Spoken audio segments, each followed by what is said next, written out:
Welcome to Gambling with an Edge.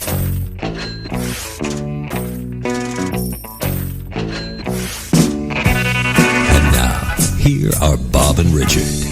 Good afternoon. Welcome to Gambling with an Edge. I'm Bob Dancer. And I'm Richard Munchkin. Today, Richard and I, again, are answering emails. Let's get started. Actually, contradicting myself, before we get started, we had a recent show with Small Cap, and who had, we'll call them gambling addiction issues. And we have received more positive emails on that particular show than I remember receiving in a while. A lot of people, it touched home, whether for them personally or somebody they know, and it's not a smooth sail. You know, ever since I first started, I had friends who were professional gamblers who used to say there is a fine line between a professional gambler and a degenerate. The difference is we have an advantage when we play, but there are often some of those same parts of people's personality that feed into both. So anyway, I wish him well.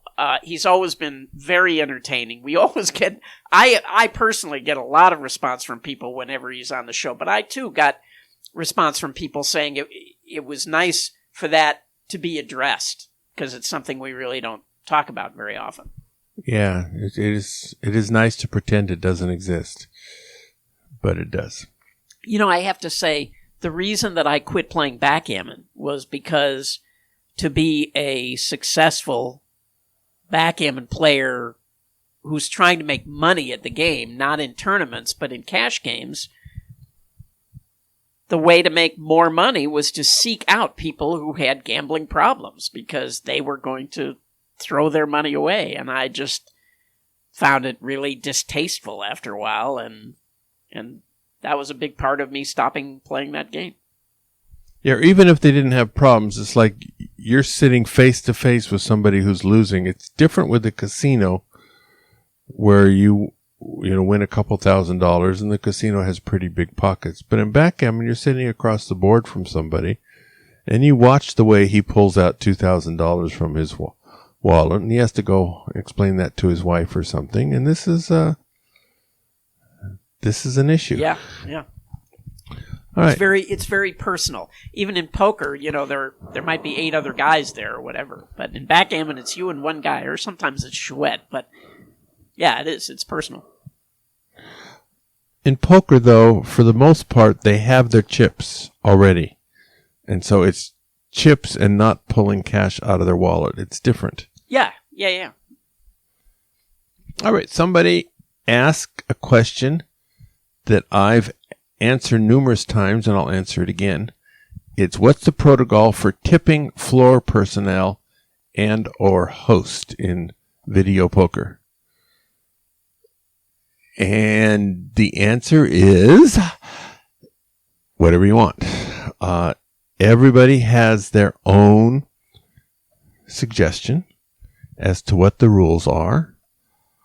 I like the Rita Rudner explanation, that where she said if she hit a jackpot, she'd start to pay the money, and if they looked really sad, she would pay them some more, and if they started to look happy, she'd take some back. So that was always my favorite explanation of it. I tend, at the South Point, I will tip, because they host my classes and sponsor the radio show, and I don't want complaints about my lack of tipping to get up to the slot director and Mr. Gone and the GM, and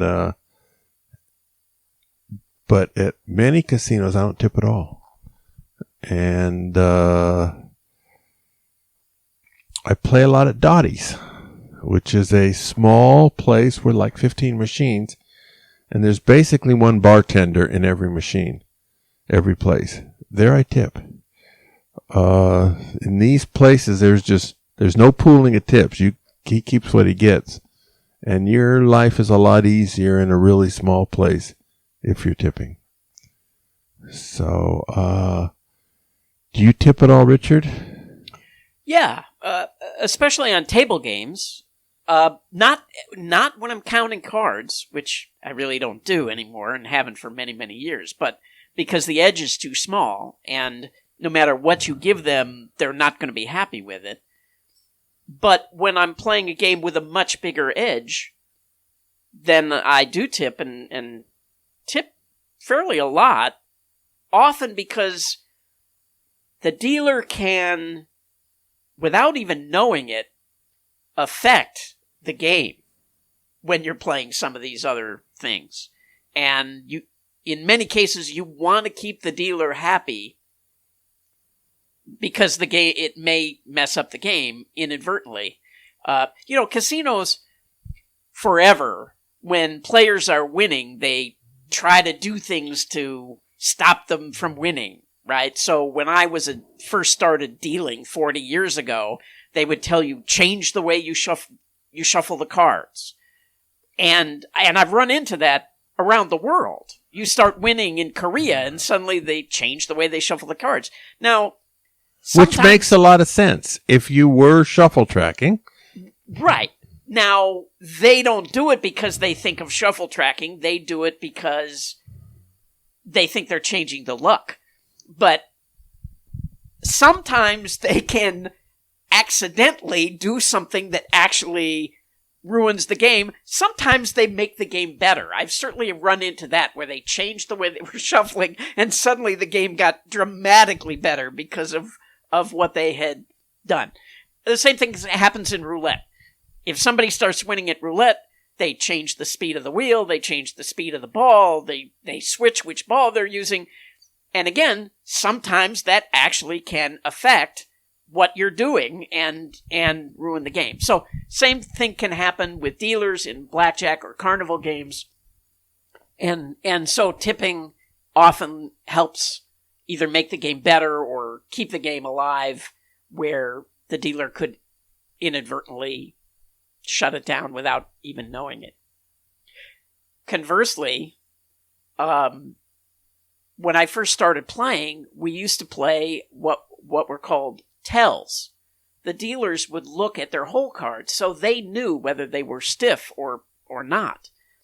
And they would look at their hole cards when there was an ace up or a 10 or up. a 10, yes. And some dealers, you actually wanted them to be mad at you because the tells became very pronounced.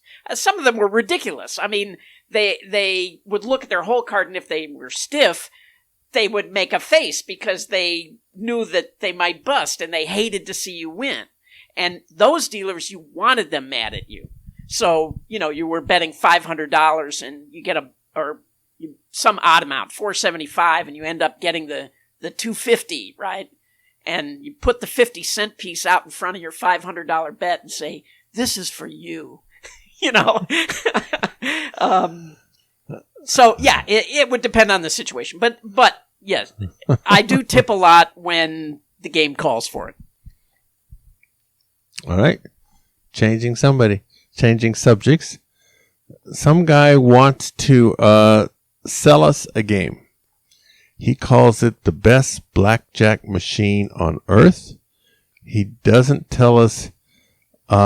He gives us some hints in here as to where it might be, but I'm not going to do that on the air. But it's a blackjack machine, single deck, stand on soft 17, double 9, 10, 11, split one time. May hit on split aces. Any 6-card hand is an automatic winner for the player. Any 6-card dealer hand is a stand. And is he sure that the blackjack pays 3-2? That would be my first question, because a lot of these blackjack games pay even money. He says he's calculated that the return for the game is between 100.14% and 100.16%.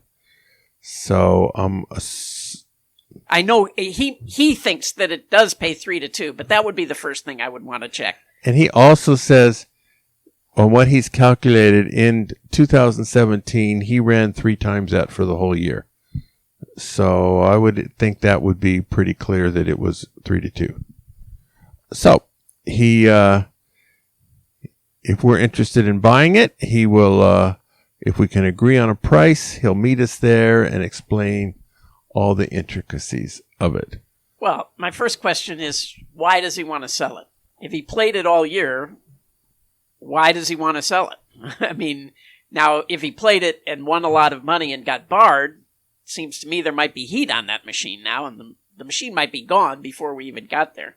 But in general, I am unwilling to just pay for a game to somebody that I don't know. It just is, to me, is not a good idea. You know, the game could be gone. You could get barred immediately.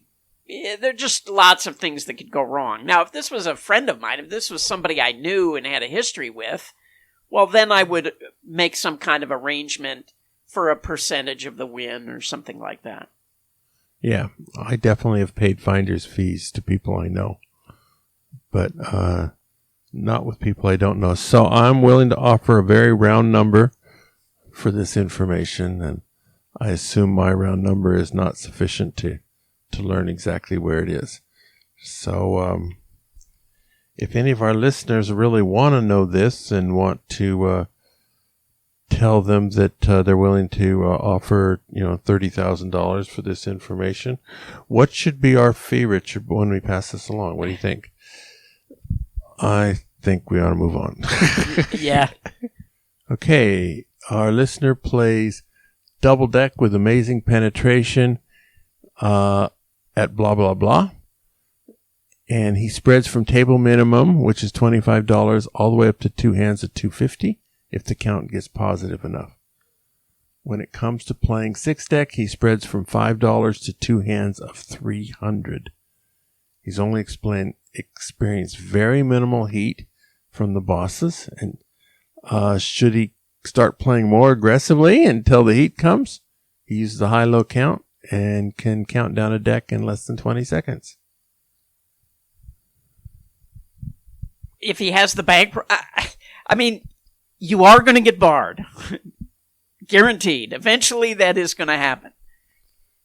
Should you bet more aggressively if you have the bankroll? I guess why not? I mean, there is every casino has some number that makes them nervous.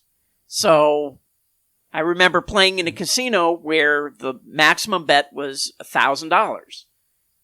And if you bet table max, they had to call the eye in the sky and the shift manager. So I was betting 2 hands of 900, and a boss walked by and he kind of did a double take and he said, "Is that 1,000?" I said, "No, it's 900. And he said, "Oh, okay, because if it's 1,000, I have to call the boss in the eye." I said, "Oh, okay, well, I never bet that much." So two hands of 900 is okay, but 1 hand of 1,000, you got to call the boss. And what was funny was, in that same casino, the limit on one of the carnival games was $50. And if you bet $50, they had to call the shift boss in the eye. So, casinos do crazy things. I have no idea why they've let you play as long as you have, but make hay while the sun is shining. Eventually you will get barred. Okay. Same guy.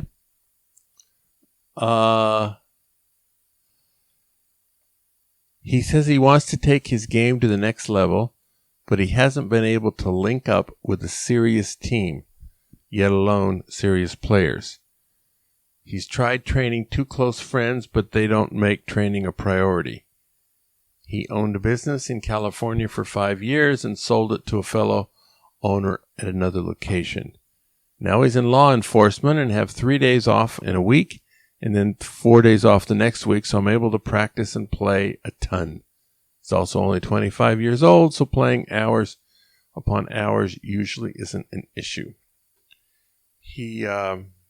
Wow, this is kind of amazing. So he owned a business, now he's in law enforcement, and he's been playing up to $500 a hand or whatever, and he's only 25 years old. So you're, hard worker and an ambitious guy.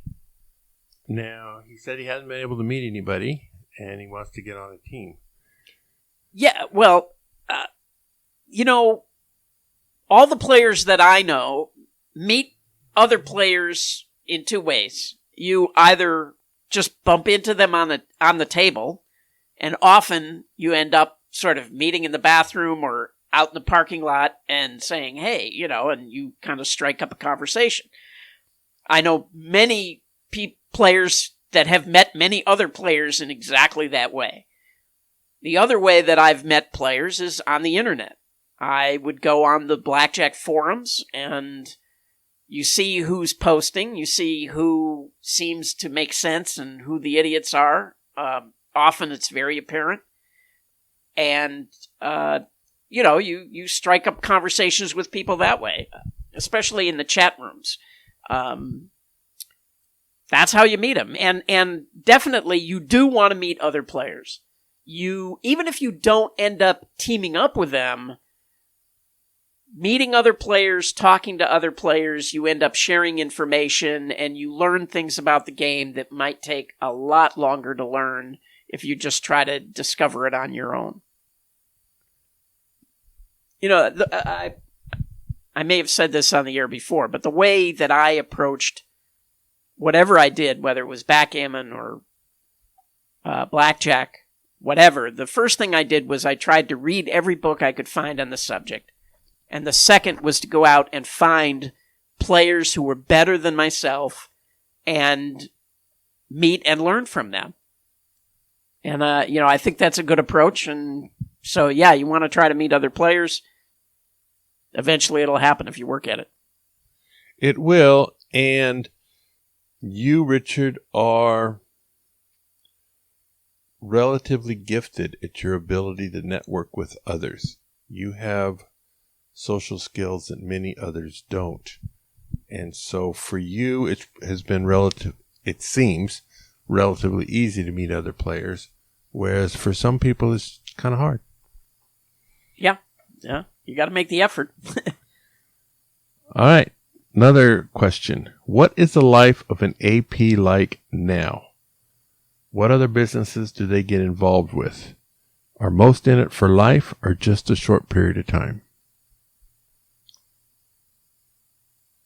You want me to go first? And maybe last. Well, it's both. Some people are in it for a short period of time. Definitely the people who start out losing a lot in the beginning, many of those people end up quitting and getting out of it entirely. There are a few of us who sort of are diehards, I guess, who can't leave it alone. But not a lot. I mean, most of the guys that I started playing with 40 years ago or whatever have gone on to other things. There are a few of us that still play. A lot of them go into other forms of gambling, sports betting, horse racing. Some go into the financial markets. So, yeah, people go into all sorts of different things. But I think the lessons you learn in gambling stay with you whatever else you go into. Looking for expected value, dealing with variance, understanding that you have to bet with an edge. Those things. Those are important lessons. And yeah, absolutely. There have been people who've hired ex-gamblers because of that training. And we have a financial advisor here in Las Vegas. And I said I'm absolutely not looking for a job.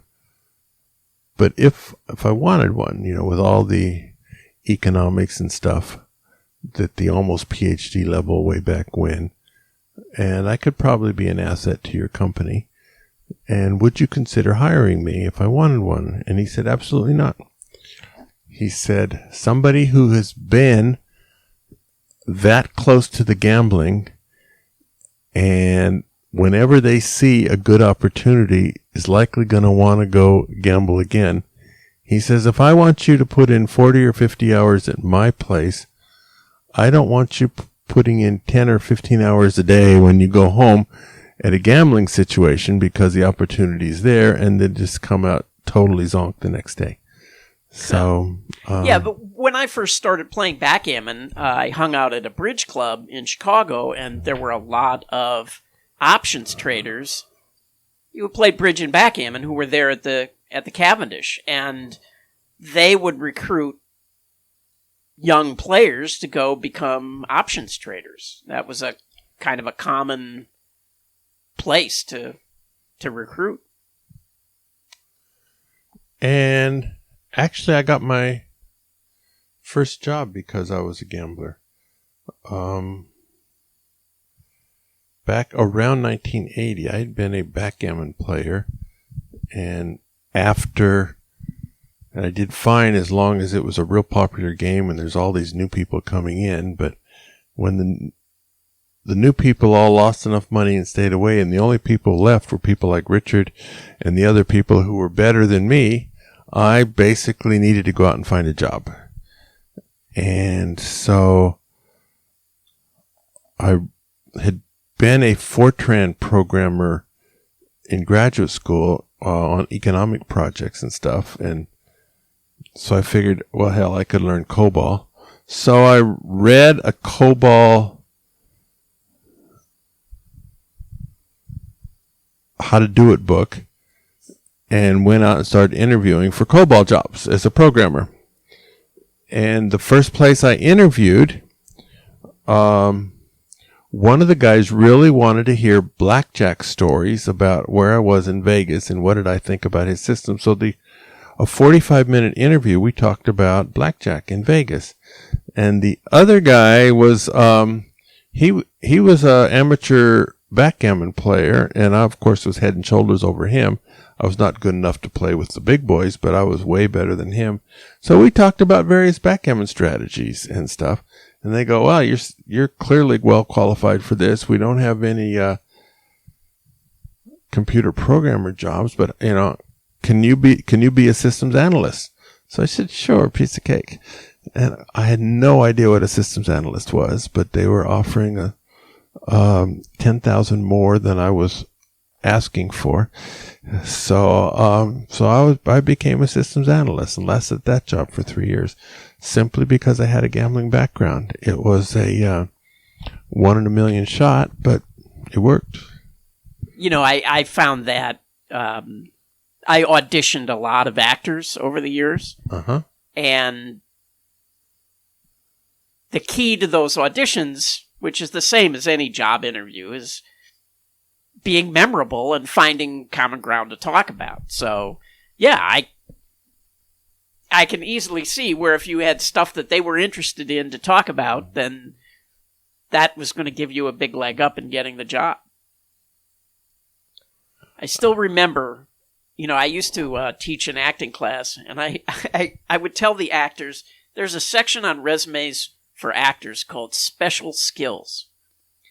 And what you actually can do, if you can juggle or speak Spanish, any of that is really irrelevant. But the important point is, if you can have some special skill that is going to make them, when you walk in the door, go, it says you have a special skill. And I still remember to this day, a guy came in and his special skill was pushing Orson Welles' wheelchair. Right? And he had a job pushing Orson Welles around in a wheelchair. Now, anybody in the film business is going to want to hear about that, right? Yeah. So that was my example to actors of what you should try to put on your special skills. Uh-huh. Now, don't put that if you didn't actually push Orson Welles' wheelchair, but I remember another guy had, I do Donald Duck in Spanish. So he could talk like Donald Duck in Spanish. Well, I think I could do Fred Flintstone's Yabba Dabba Doo in Spanish, but I think it comes out like Yabba Dabba Doo. But I don't know. Okay, here's a question for you, Richard. It seems a listener was playing blackjack and he stood up to play. The dealer told him he couldn't play that way. He had to either sit at the table or leave. The dealer didn't know why that was the rule, but that was the rule. So, Richard, do you know? Yes, it is the rule because casinos are stupid. And what's funny is if you polled the bosses, I'll bet most of them would not know why they have this rule. The purpose of the rule originally was if someone was marking the cards and the dealer was dealing a pitch game, the dealer often holds the deck up too high for you to see the top of the cards so that you could see the marks on the cards. So the player who was marking the cards would stand up in order to be able to see the top of the deck. Now, they have this rule in casinos where they're dealing all the cards face up. The player never touches the cards. And if he wanted to see the card, he'd be better off sitting down in the second seat where the card would be 12 inches away from his nose in the shoe. But some guy somewhere remembers that this was a rule, and so he's instituted it because, well, that's the way we've always done it. All right. And again, this is one of my pet peeves, but casinos just forget that they're supposed to be a service business, right? You're supposed to be making your customers happy. And another one that drives me crazy is no taking pictures at the table. Why? Right? I mean, young people are all over Instagram and Facebook and posting pictures. Look at the good time I'm having in this casino. And you're telling them, don't take any pictures. It's insane. You should be asking them to take pictures and put them on Instagram and Facebook saying, look at what a good time I'm having at this casino. So, but if a particular celebrity was having a real good time with a woman, not his wife, and they wouldn't want a picture taken of that. Well, that was the thinking 50 years ago, right? Vegas was seen as sort of a shady place, and people didn't want to be seen gambling because there was some stigma. But it's the 21st century. I mean, is anybody really stigmatized about gambling anymore? I don't know. If I ran the circus, that was my favorite Dr. Seuss book.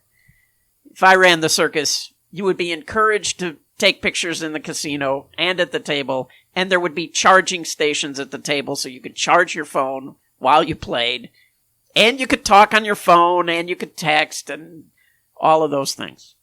And you would have a good time and play longer, and maybe you would stay longer and lose more money that way. So there's a chance you're not going to be running the circus, though, this week. That's true. Okay. Frequently, somebody has heard you say, Richard, that the first step to becoming a card counter is to memorize basic strategy backwards and forwards. And in your sleep. Wouldn't simply using a basic strategy card help the beginner make sure basic strategy is being followed and possibly provide some level of cover against heat? Yeah. It's not cover. There is no cover. There is no cover. You are not going to fool them. When your bet goes up, when the count is up, they have software that tells them that you're counting cards. They don't. The software doesn't know that you're trying to pretend to be an idiot with a basic strategy card on your table. Yeah, if you want to use a card until you learn basic strategy, then sure, why not? But don't think that you're going to actually start counting cards until you know basic strategy backwards and forwards and in your sleep. If I wake you up at 3 o'clock in the morning and say, do you split 9s against a 2? You better know the answer. It depends on what game. And what are you doing in my bedroom? Someone has heard several people describe Vegas as a wasteland and a bad place to play. He's also heard it described as a good place to play with a small bankroll. He's currently devising a plan to play with a smaller spread and a smaller EV at my local casino and make a few trips a year to Vegas with a very aggressive hit-and-run strategy at a 1-20 spread. Am I wasting my time planning for such a strategy? What are your thoughts on playing in Vegas? No, I don't think you're wasting your time. The benefit of Las Vegas is there's lots and lots of casinos. The bad part about Las Vegas is they are very quick to catch you as a card counter, and they will flyer you, send your picture around to the other casinos. So I think that's a fine strategy to do a hit and run and just keep moving. It involves a lot of walking, a lot of shoe leather. You'll get a lot of exercise, which is also a good thing. But I don't see anything wrong with that plan at all. I think that's a fine plan. When we did this last July, there was a question on post office box, and we got a response. It was actually posted on gamblingwithanedge.com by Mr. Yuck, who is a former Blackjack ball winner. Richard and I both know him. And he's been on the show. He has been on the show. And so I want to read what he wrote. He said, I want to offer further comment on the post office box question as it relates to the decision to play as a local or an out-of-town guest. I've found that most casinos outside of Nevada have one batch of marketing which doesn't make a distinction between local and out-of-town offers. This often means that local hotel rooms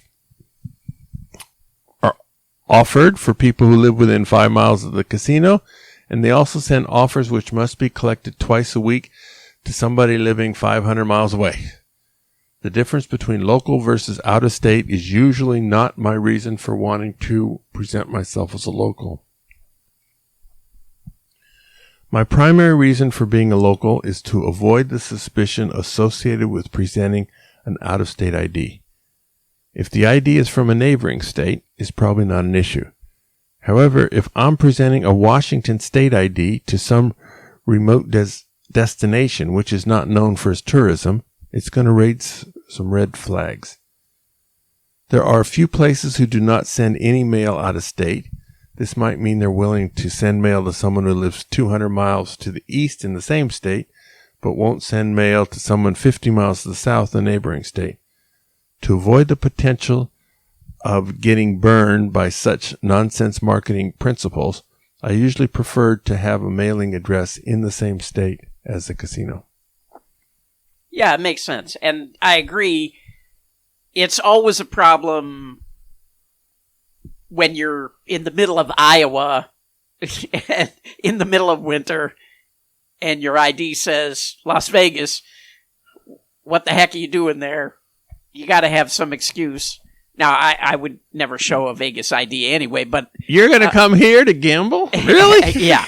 Yeah, so you got to, my aunt died, I'm in town for the funeral, whatever your story is, you got to have some plausible story. But the other thing is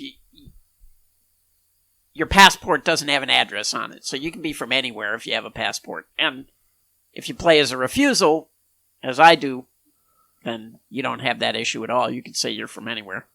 Yeah, I've had a lot of people look at me when I show Vegas ID.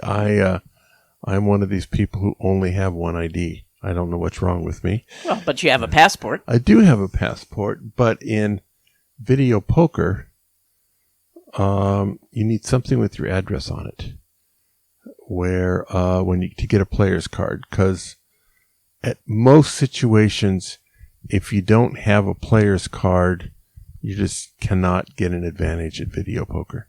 No, but if you go, you could easily get a P.O.box and use that address locally, and then show a passport, and you'd be fine. Yep. Very good. So we are going to take a commercial break now, and we'll be back shortly. The South Point has more than 10,000 games returning more than 99%. This is more than anyone else has. In February, there's a $600,000 Crazy Cupid's Money Madness. There will be 2 casino-wide progressives going at all times. One will start at $10,000 and must be hit before $25,000. In addition to the lucky winner, anyone playing when this jackpot goes off receives $25 in free play. The smaller jackpot begins at $1,000 and must be hit prior to $2,500. The smaller jackpot averages going off 3 times a day. On Monday, February 19th, President's Day, there will be double points all day, meaning 0.6%, midnight to midnight, no limits on video poker. Slots and real players receive 5x points, which means 1.5%. The 6th week of free video poker classes for this semester, Tuesday, February 13th, beginning at noon in the Silverado Lounge, is 9-6 double-double bonus Ultimate X 10 play. This is a 10 coin per line game where your multipliers this hand depend on what scores you received last hand. Multipliers range from nothing, meaning 1x, to 12x if you get the full house. The variance of this game is quite high, and so is the return. You have a theoretical advantage 24/7 at the South Point, even more so if you do so on multiple point days. Class is free, and if you're at least 21 years of age, you're invited. Silverado Lounge is the first one you come to once you reach the casino from the parking elevators. At videopoker.com is the best place to play lots of games. If you sign up for the gold membership, $8.95 a month or $79.95 a year, this allows you to get corrections on most of the game. The game of the week is Face Card Frenzy, a new game that gives you extra bonuses for aces, kings, queens, and jacks. It's a 10 coins per line game or a 6 coins per line game, but the 10 coin per line game pays about 0.5% more. A very good analysis of this game was penned on the videopoker.com forum by a man whose handle is Alpax. If you're considering playing this game, by all means check out Alpax's post on the subject. One of the things that Alpax's posts cover is how to use video poker for winners to analyze this game. All right, we're back. So, Richard, in the early going of our last show that we did together, there was a question about stadium blackjack game.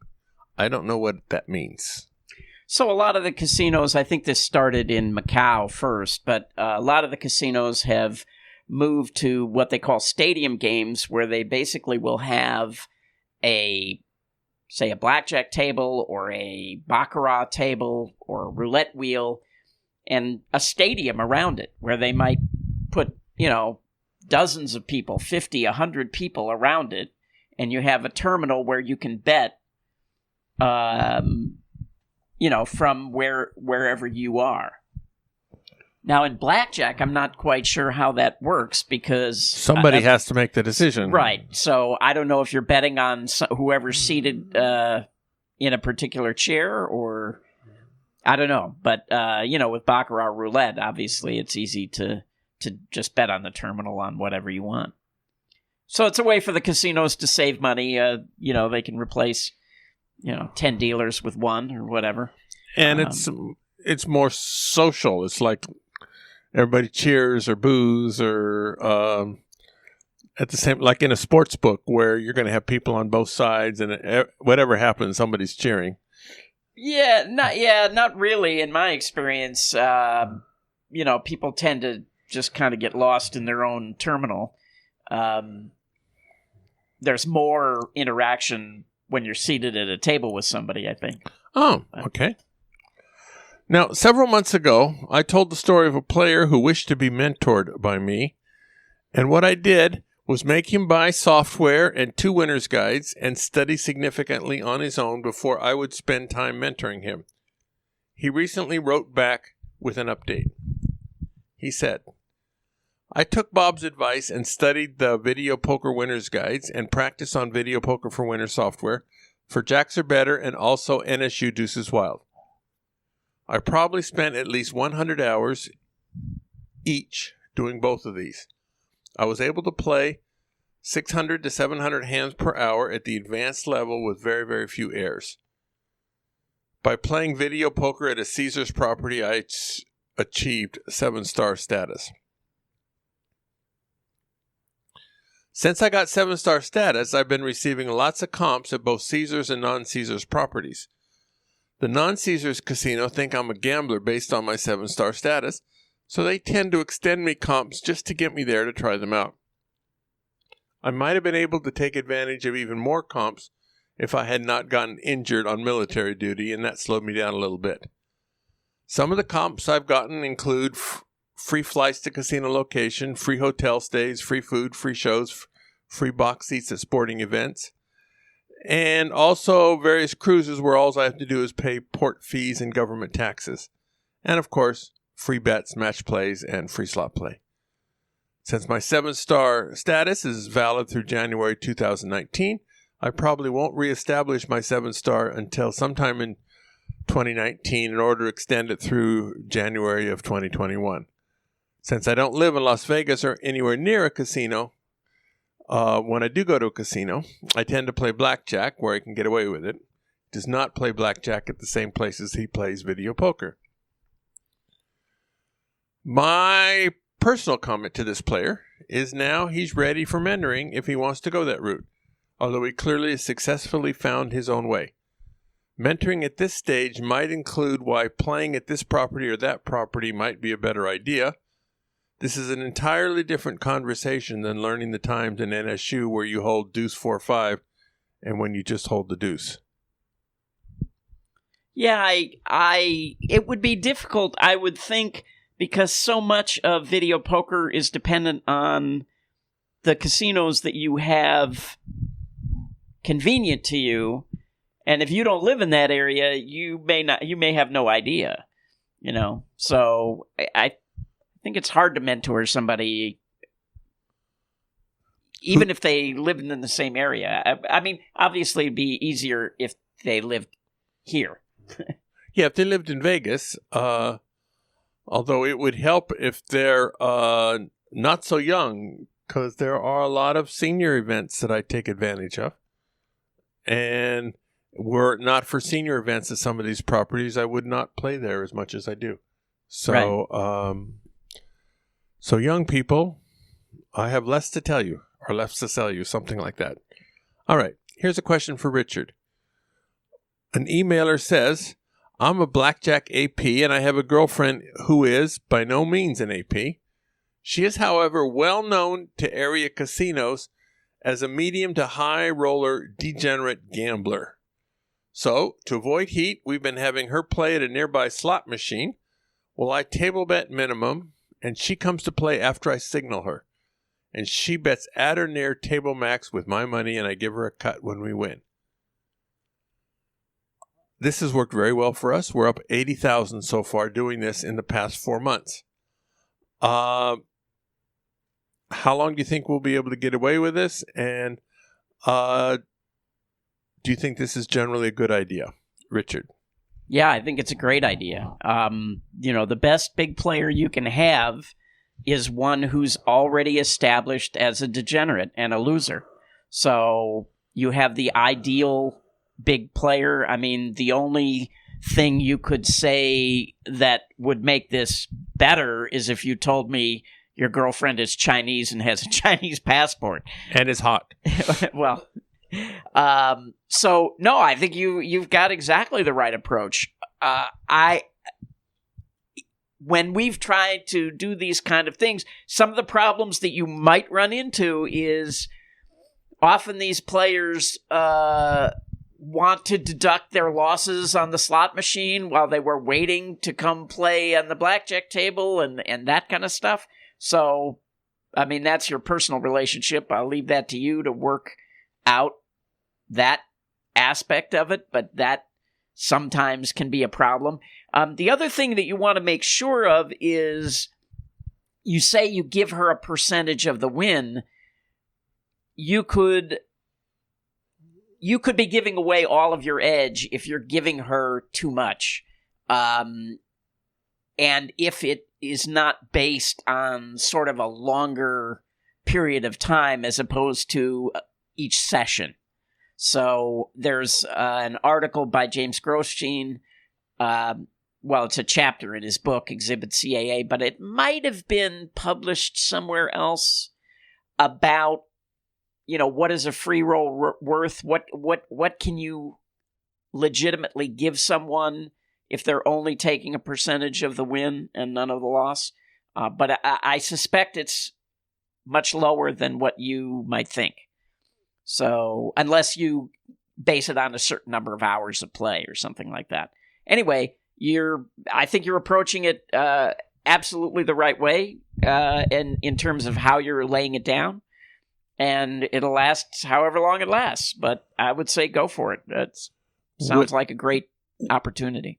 Assuming he has other friends who are APs, would it make sense that sometimes she plays at a table where they're at instead of him, so they don't notice that whenever she comes, this redhead guy is always at the corner? Well, I'm assuming they know that it's his girlfriend.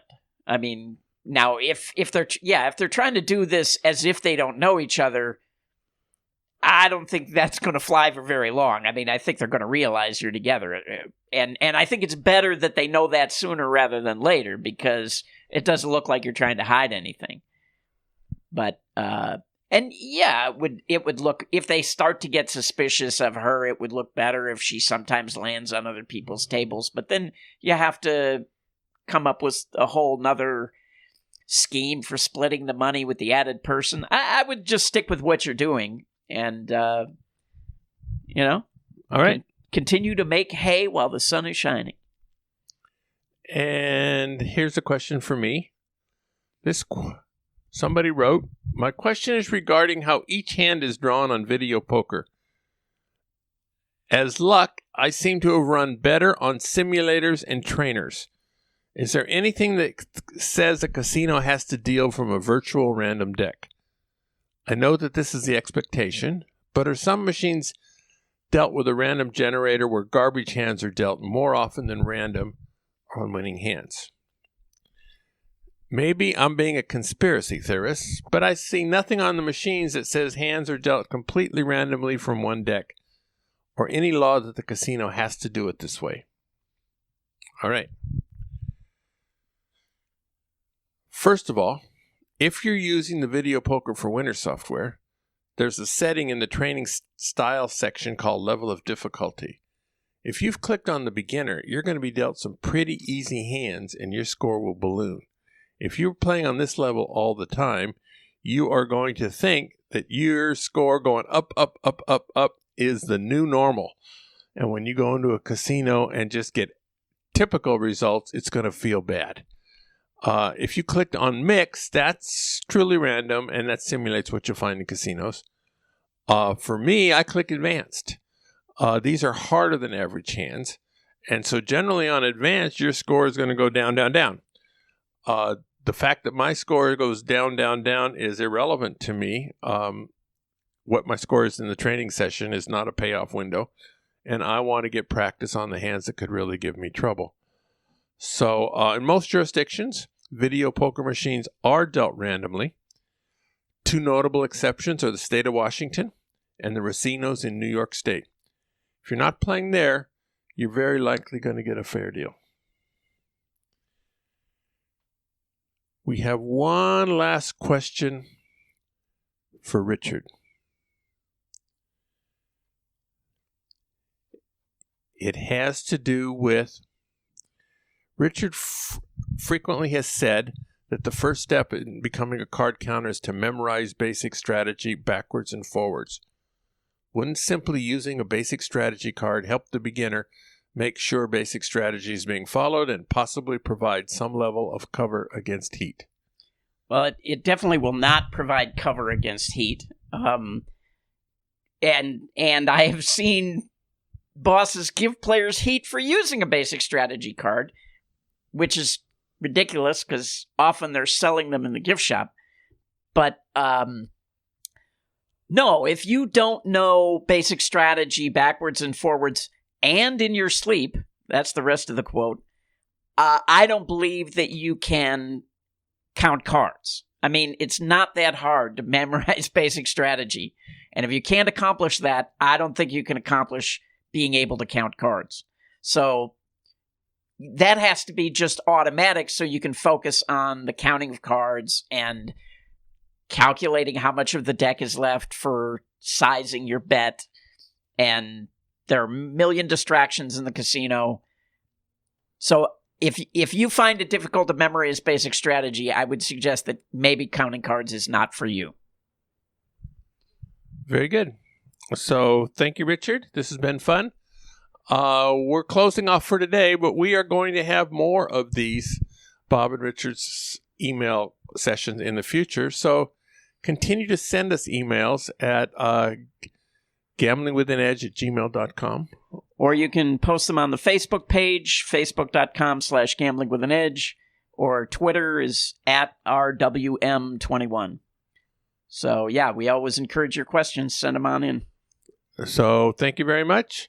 Go out and hit lots of royal flushes, everybody. Good day.